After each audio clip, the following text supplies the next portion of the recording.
today we're going to talk about dividing a two-digit number, and we're going to just talk about some things we've been talking about this week. So we've been using a partial product method using the area model, all right? And so when we're using this, we've talked about using our benchmark numbers. And what are our benchmark numbers? 5, 10, 25, 50, or 100.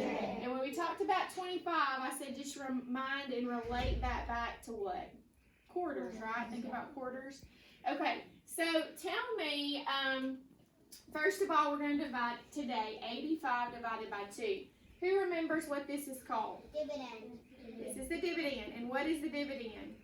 The number you're dividing. It's our total number that we're dividing, okay? And what is this? Divisor. So this tells me what? What you're dividing by. How many groups we're going to have, right? Okay, and so we're going to use the area model today. So my divisor goes on top. And then I will have my dividend in the inside. Now, when we're doing this, there's a couple of things that we need to talk about and think about before we start this process. First of all, we need to think about what we know about 2, okay? And how we can relate to the number we're looking at. So we know, I know 2 times 1 is what? 2. What's 2 times 2? 4.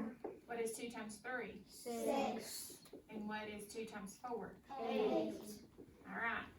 So in relation to increments of 10 that we've talked about also this year, what is 2 times 10? 20. What is 2 times 20?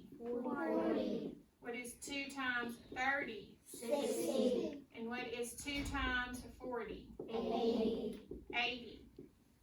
So this is what I know about 2 that can be helpful to my problem.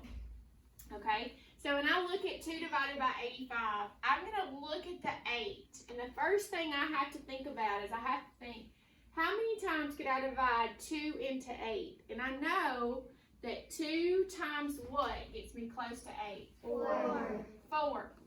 So, what is 2 times 40? Because we know this is in the tens place. 80. 80.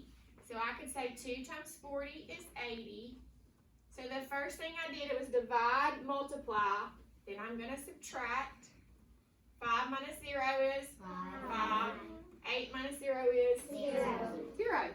So I have 4 left over. Am I finished? Because what I have left over cannot be larger than my dividend. Okay? So I know I can get another group. So I have to say 2 times what will get me close to 5? 2. 2. What is 2 times 2? 4. 4. Now subtract. 5 minus 4 is 1. 1. Now, can I get another group of 2 out of that 1? No. No, it would not divide evenly. So then I have my partial quotients that I'm going to add together because it's just like my expanded form. But what is this leftover called? Your Your remainder. remainder. So if I add 40 and 2, what do I have? 42. And my remainder would be 1. 42, remainder 1. Good job. Kiss your brains. All right. Today we're going to look at dividing a 3-digit number by using partial quotients in the area model. All right? And so our equation is 534 divided by 4. And we're trying to find our answer. Our answer is called our what? Quotient. All right? What part of the problem is this 534? Dividend. And that is how many items we have that we are dividing up equally into how many groups? 4. And what does the 4 represent? Divisor. All right. So we're going to set it up in the area model. So I'm going to put my 4 on top. And then I have 534.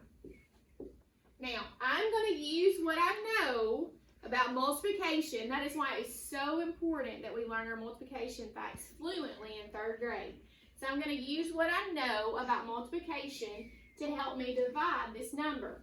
So in my mind, I'm saying 4 times something is going to get me close to 534. And I'm going to use my benchmark numbers anytime that I can use them to help me get close to these numbers. And so my benchmark numbers are 5, 10, 25,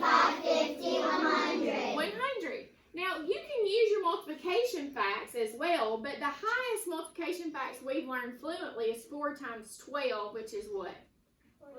48. And that really won't help me. I could take that chunk out, but I could do a much larger chunk. So I could look at this number and I could say 4 times what gets me close to 5? 4 times 1. 4 times 1. So I know that 4 times 1 is 4. What do I know 4 times 10 is? 40.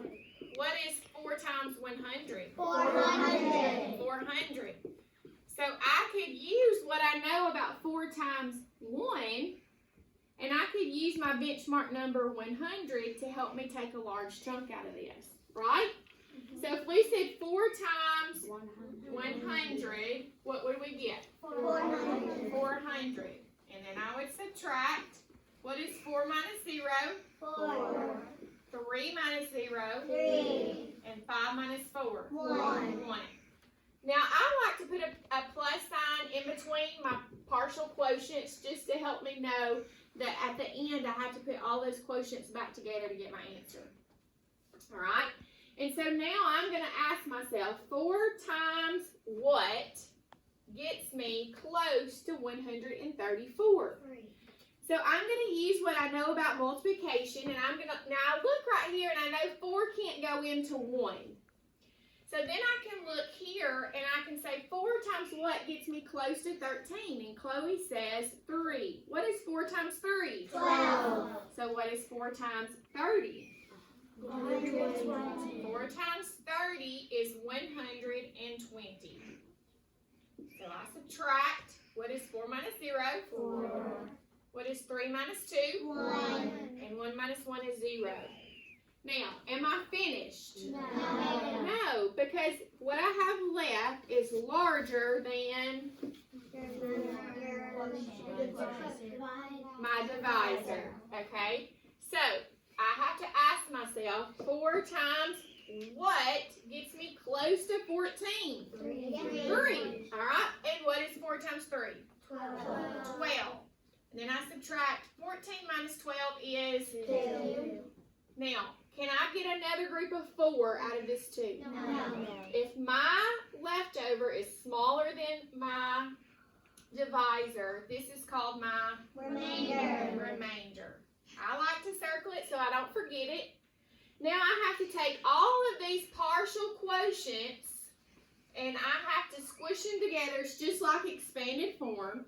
And I have 100 plus 30 plus 3 is 130. remainder 2.